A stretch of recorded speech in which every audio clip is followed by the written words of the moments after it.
In today's trading, we're going to do some spy work, secret spy stuff. How do you get the information of someone who didn't give it to you accurately or left it out? For example, on the realty pitch, maybe you get a lead, but the phone number's not there, or when the automatic phone checker says it's not valid. What do you do then? All right. And I'll tell you something about what I've learned on realty pitch. Some people use voice over the internet phone providers, VoIP phone numbers, and the CRM automatically assumes that's not a phone number. Okay, so that's why you're getting some of those, some of that feedback is that it's a voice over the internet phone number, and then they don't validate that as a real phone number, or they just left it out, or they mistyped it. My goodness gracious, how many times has this happened? Or maybe you're working an expired listing, and it was expired listings, and you found on the county records the guy's name and address, but don't have the phone number, and you'd like to get that phone number. Now, what do you do there? Now, you can go on the internet, and there's all kinds of paid-for services, but I have found a couple resources that are free. Okay, let me show them to you. Let me just go here, open it up for you. So there it is. So you can go to truepeoplesearch.com. That's truepeoplesearch.com. Now, don't do the .net. There's all kinds of different paid-for services that looks like this, but is not this. Truepeoplesearch.com. Okay, then you have a name search you can search for. If you only have a phone number and you like to get the name, you can do that. If you have an address, you want to get who lives there, you can do that. And it even does some limited email searches for that. Okay, so let me give you an example. And by the way, this service is free, so you can do that. Truepeoplesearch.com. Look at that. This information is just paid for your subscription. All right, so let me put my own name in here. Let me have ACOS Jankura. I'll put my own name in here. Let's hit search. I'm a little scared. I don't know what's going to come up here. Let's see what happens. All right, there I am. Looks like 3 records have come up. There's one guy lives in St. Petersburg, Florida. Well, that guy was me. They still have my old St. Petersburg record here. There's some unknown guy named Akos Jankura, which I don't know why. That's probably me too. Not very many Akos Jankura is here. And you have Akos Jankura age. Let's take a look at this guy here. Boom. All right, so this is my information. My goodness gracious, it's a little creepy. It tells me I was born in July of 1960, which is true. It says I've lived at this property from 2016 to 2023, which is also true. There's my real home address, and there's my phone number. Now, there's a landline here, which is, I don't know why this landline's here. I don't recall. Maybe I had a landline many years ago, but that's not an accurate landline. I don't have a landline anymore, but that really is my cell phone number. It says sometimes I use ACOS Peter Jankura versus anything else. So that is a bunch of advertising. So then this website thrives on advertising. However, you don't have to, you can ignore the advertising side. You can just use the basic information side. Okay, so that's how you can get the phone number. All right. Now that comes in real handy when you need to reach somebody and they've left you an incorrect phone number, or you're trying to work an expired, or maybe you see a for sale by owner and you see the address, but you don't have the phone number. This is a good way to look up the address. So that's a kind of a good resource to use to get that done. So that's kind of good. So truepeoplesearch.com is another thing.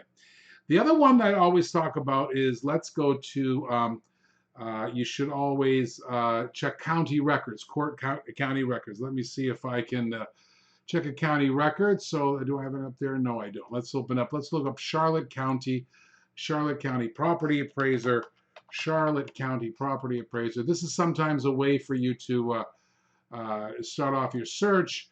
For example, this is the Charlotte County Property Appraiser's website.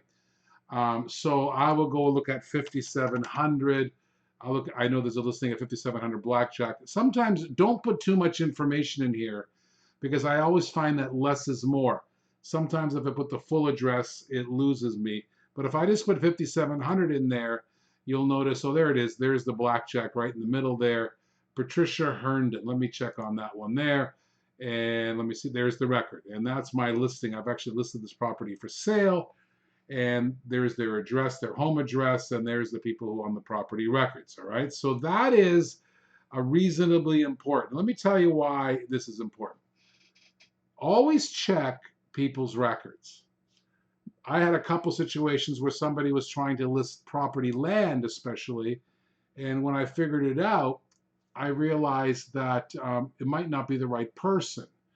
It's not like I had a John Smith say, but it didn't sound like John Smith on the phone. It sounded somebody from somewhere else. So I verified that by sending a postcard to the county records owner saying somebody's called me to sell your land. Is it you?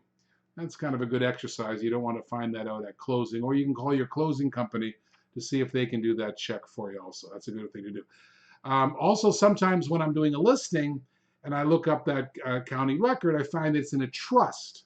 Well, there's no big deal about the trust. Sometimes they're genuinely selling it on behalf of the trust, but you got to ask a few more questions because, at closing, you might not be able to close it too fast if it's in probate or something like that. So I always say to people, double check the information, all right? And it's especially important when you're doing a listing. Let me do something for you again. Let me check on the listing. So if you're doing a lead, there's my leads, all right? So sometimes they leave out the phone number, okay? I don't know if I have one here. I think I've done all mine. But if there's missing a phone number, it always update the information. So when you go on a lead, come on lead, there it is. So you can actually fill in the address, you can fill in the phone number. Sometimes I verify the phone number. Usually this section right here will light up orange if it's the wrong phone number, or light up orange if it's the wrong email. So this CRM does do that for you. So always double check this sort of thing when you're doing it. Actually, this listing, look at this. It's 3 to 6 months. Looking at that Villa Road, that's pretty interesting. Don't forget to set them up as a search. Make sure I've done that. No, I haven't done a search. Let me do that for you right away while I have you on here, just so you can see people who are tuning into this one. Always set them up on a search. Don't let it not search. I just got this lead not too long ago. Let me put the search up here.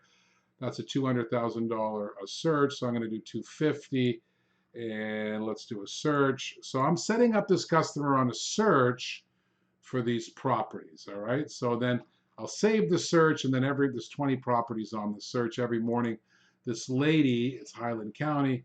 All right, we'll get the search. Now, why I did this, of course, in all my other videos, I talk about this. What you're trying to do is get this person to engage with me. But the email address is important because you wouldn't be able to do this without. And the phone number is kind of important because you won't be able to do this without. And that's why I want to talk about. That's why I want to talk about today about TruePropertySearch.com. That's a really valuable free tool for you that you can use to look up people's information. Anyways, that's what I wanted to teach you today. Keep watching the videos right here on RealtyPitch.com.